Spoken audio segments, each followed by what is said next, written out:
स्वागत है आपका आपके अपने YouTube चैनल एग्जाम पॉइंट पर। मैं रोज की तरह आज फिर 18 जून 2025 का करंट्स अफेयर लेकर आया हूँ। आज 18 जून के जितने भी इम्पोर्टेंट क्वेश्चन बनते हैं उन्हें हम डिस्कस करेंगे, उनके इम्पोर्टेंट फैक्ट भी जानेंगे। दोस्तों, आप किसी भी एग्जाम की तैयारी कर रहे हैं तो ये वीडियो आपके लिए मोस्टफुल रहने वाला है।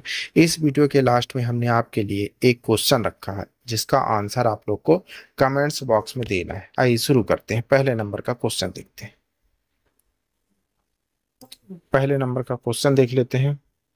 आर्टिस्टिक्स प्राइम डे प्रत्येक वर्ष कब मनाया जाता है? सही आंसर है डी, 18 जून को। की पॉइंट देखते हैं।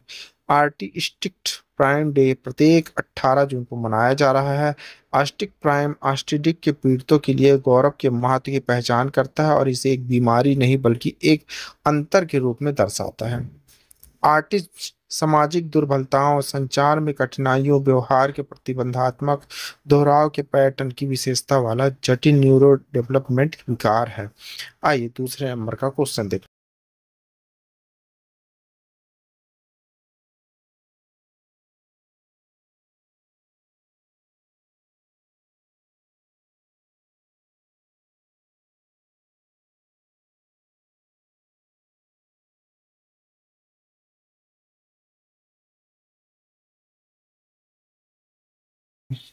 जनगणना किस मंत्रालय द्वारा आयोजित की जा रही है?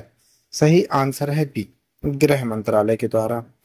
की पॉइंट लिख लेते हैं। केंद्रीय गृह मंत्री अमित शाह ने आगामी जनगणना 2025 की तैयारियों की समीक्षा की। जो गृह मंत्रालय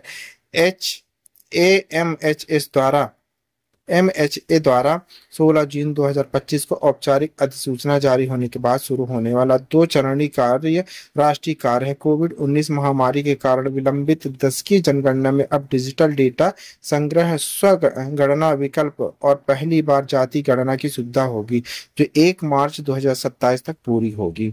गृह मंत्रालय एमएचए 16 जून 2025 को जनगणना 2025 की अधिसूचना जारी करेगा, जिससे भारत की पहले डिजिटल जाति आधारित जनगणना की औपचारिक शुरुआत होगी। यह 2 चरणों में होने वाला राष्ट्रीय अभ्यास 2027 तक पूरा किया जाएगा। इसमें जनसंख्या डेटा, निर्वाचन क्षेत्र परिसीमन और कल्याणकारी योजनाओं की योजना के लिए अत्यंत महत्वपूर्ण सूचनाएं एकत्रित की जाएंगी। आइए तीसरे नंबर का क्वेश्चन देख लेते हैं। भारतीय नौसेना द्वारा जिस जहाज पर बचाव अभियान चलाया गया उसका नाम क्या है? सही आंसर है बी, MBWAH है 503। की पॉइंट लिखते हैं। भारतीय नौसेना ने 13 जून 2025 को आग से घिरे व्यापारी जहाज MV1 हाई 503 पर एक बचाव दल को हवाई रूप से सफलतापूर्वक उतारा और निकाला। चुनौतीपूर्ण मौसम और आग की स्थिति के तहत निष्पादित यह ऑपरेशन समुद्री बचाव समन्वय में एक महत्वपूर्ण मील का पत्थर साबित हुआ, जिसने आपातकालीन बचाव कार्यों को संभालने में भारत की नौसैनिक तत्परता विशेषज्ञता को प्रदर्शित किया गया। 13 जून 2025 को भारतीय नौसेना ने आग की चपेट में आई मालवाहक जहाज MV1 503 एक उच्च जोखिम वाला हवाई बचाव और निकासी अभियान सफलतापूर्वक पूरा किया। यह ऑपरेशन खराब मौसम और जहाज पर फैली भीषण आग के बीच अंजाम दिया गया, जिससे यह भारत की नौसैनिक तत्परता और आपातकालीन समुद्री बचाव कौशल का एक महत्वपूर्ण प्रदर्शन बन गया है। आइए आगे बढ़ते हैं। चौथे नंबर का क्वेश्चन देख लेते हैं। किस मंत्री ने चेन्नई में गरुड़ एरोस्पेस के कृषि ड्रोन स्वदेशीकरण सुविधा का उद्घाटन किया है? सही आंसर है सी, कमलेश पासवान जी ने।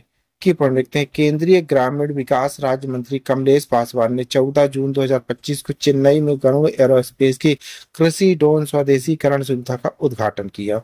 उद्घाटन के साथ ही मंत्री ने 300 उत्कृष्टता केंद्रों COE का भी अनावरण किया और DGCA द्वारा अनुमोदित ट्रेन द ट्रेजर TTT कार्यक्रम को हरी झंडी दिखाई, जिससे भारत ड्रोन नवाचार, आत्मनिर्भरता और कौशल विकास के मामले में सबसे आगे खड़ा हो गया।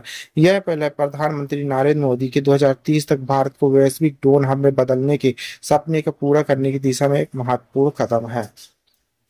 आइए 5वें नंबर का क्वेश्चन देख लेते हैं।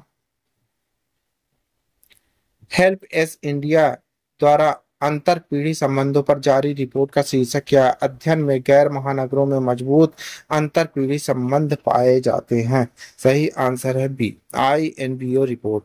की पॉइंट लिखते हैं। हेल्प एज इंडिया ने अपनी तरह का पहला अध्याय विश्व विरुद्ध वरिष्ठ दुरुपयोग जागरूकता दिवस WEAD के उपलक्ष्य में किया। रिपोर्ट का शीर्षक अंतर पीढ़ी गतिशीलता और बढ़ाने पर ध्यान धारणाओं को समझना INBO रिपोर्ट है। सर्वेक्षण में 5-789 उत्तरदाताओं को 10 शहरों में शामिल किया गया, जिसमें दिल्ली, मुंबई, कोलकाता, कानपुर, नागपुर, अहमदाबाद शामिल है। मजबूत पारंपरिक मूल पर अंतर पीढ़ी गैर महानगर देखिए। आइए छठे नंबर का क्वेश्चन देखते हैं। गद्दार तेलंगाना फिल्म अवार्ड्स में सर्वश्रेष्ठ अभिनेता का पुरस्कार किसे मिला है? सही आंसर है सी, अल्लू अर्जुन को। की पॉइंट देखते हैं। गद्दार तेलंगाना फिल्म अवार्ड 2024 मुख्यमंत्री रेवंत रेड्डी द्वारा शनिवार को प्रदान किए गए थे। सर्वश्रेष्ठ अभिनेता पुरस्कार अल्लू अर्जुन को पुष्पा 2 में उनकी भूमिका के लिए मिला है। पेंडी जयराम फिल्म अवार्ड भारतीय फिल्म व्यक्ति मणिरत्नम को प्रदान किया गया। NTR film award Nandamuri Balakrishna N Balakrishnan को प्रदान किया गया है। आइए 7वें नंबर का क्वेश्चन देख लेते हैं। नक्शा चरण 2 क्षमता निर्माण कार्यक्रम के दूसरे बैच से संबंधित नक्शा का पूर्ण रूप क्या है? सही आंसर है बी, शहरी आवासों का राष्ट्रीय भू स्थानिक ज्ञान आधारित भूमि सर्वेक्षण। की पॉइंट देख लेते हैं। भूमि संसाधन विभाग DOLR ग्रामीण विकास मंत्रालय के अंतर्गत चरण 2 का दूसरा बैच नक्शा क्षमता निर्माण कार्यक्रम शुरू करने जा रहा है। नक्शा राष्ट्रीय शहरी आवासों का भू स्थानिक ज्ञान आधारित भूमि सर्वेक्षण है। कार्यक्रम का उद्देश्य शहरी स्थानीय निकाय और जिला स्तरीय अधिकारियों को आधुनिक भूमि सर्वेक्षण तकनीकों में प्रशिक्षण करना है। आइए 8वें नंबर का क्वेश्चन देख लेते हैं। हरियाणा के मुख्यमंत्री ने रेवाड़ी में 15 विकास परियोजनाओं की आधारशिला रखी, जिसकी कुल लागत कितनी है?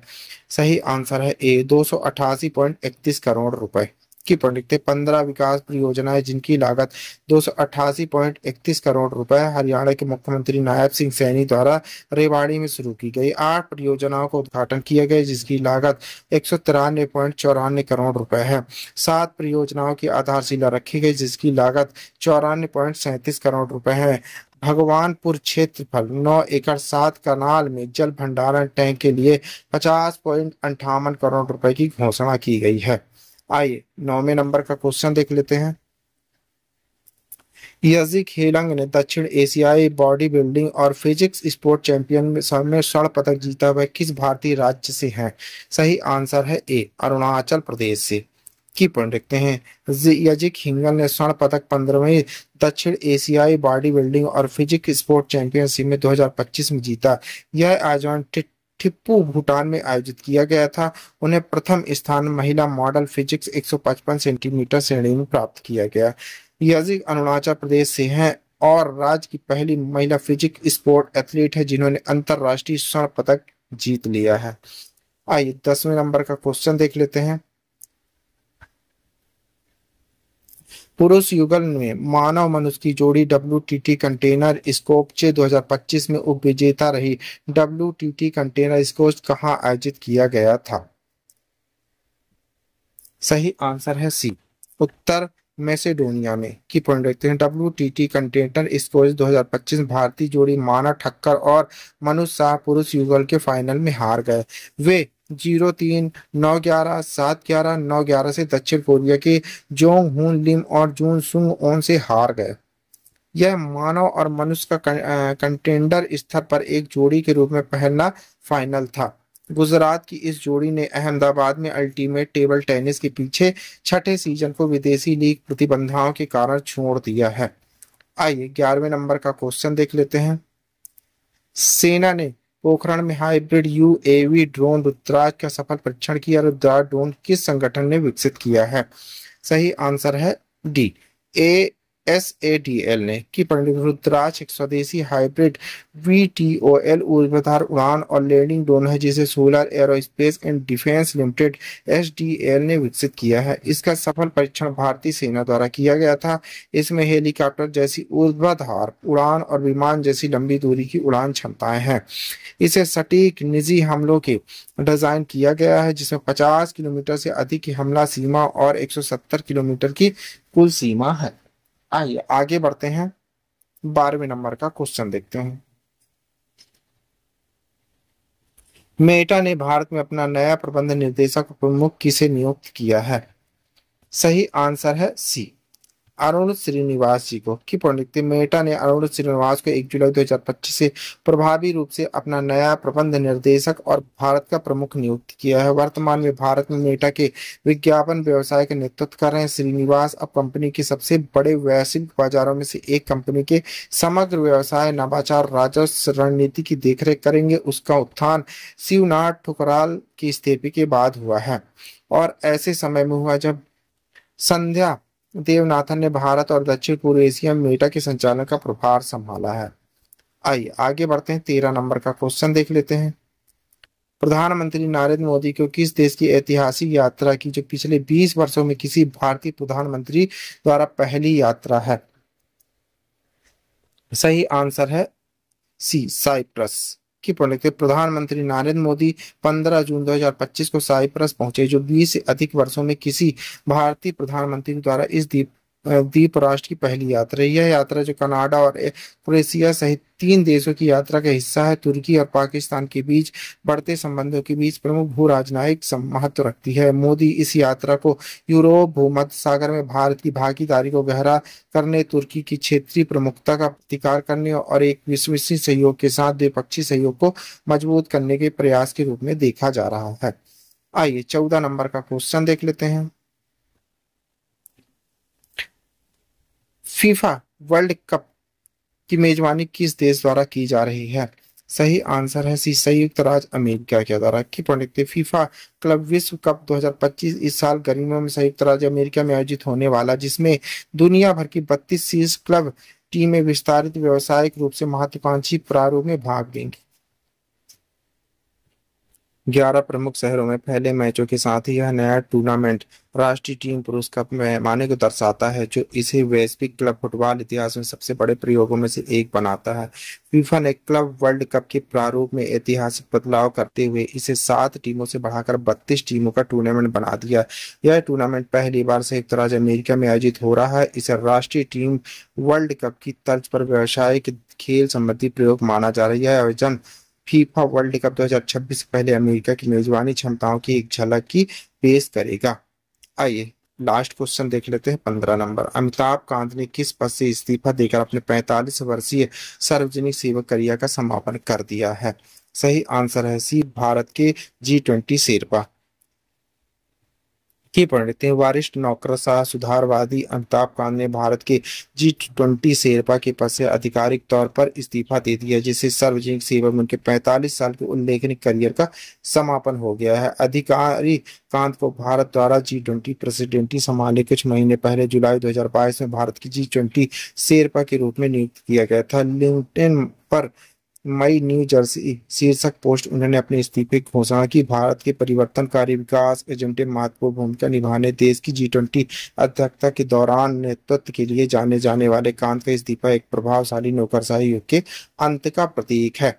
आइए आपके लिए क्वेश्चन है, इसी क्वेश्चन का आंसर आप लोग को कमेंट्स बॉक्स में देना है। क्वेश्चन देख लेते हैं। वन अधिकारों को बढ़ावा देने के प्रयास में केंद्र ने कार्यान्वयन को सुगम बनाने के लिए 300 से अधिक FRA सेल को मंजूरी दी। नई FR सेल किस योजना के तहत बनाई गई? वन बंधु कल्याण योजना, वन अधिकारिता मिशन, धरती आबा जनजातीय ग्राम उत्कर्ष अभियान, जनजातीय अधिकार त्वरण कार्यक्रम। दोस्तों इस क्वेश्चन का आंसर आप लोग को कमेंट्स बॉक्स में देना है। आंसर आप लोग कमेंट्स बॉक्स में जरूर दीजिएगा। आप पढ़ रहे हैं 17 जून 2025 का डेली करंट अफेयर। दोस्तों आप किसी भी एग्जाम की तैयारी कर रहे हैं तो ये वीडियो आपके लिए मोस्टफुल रहने वाला है। इस वीडियो की PDF डाउनलोड करने के लिए आप हमारे टेलीग्राम चैनल एग्जाम पॉइंट पर जाकर वहां से PDF डाउनलोड कर सकते हैं। Thank you for watching my video. इस वीडियो को ज्यादा से ज्यादा शेयर करें, लाइक करें, कमेंट करें। Thank you.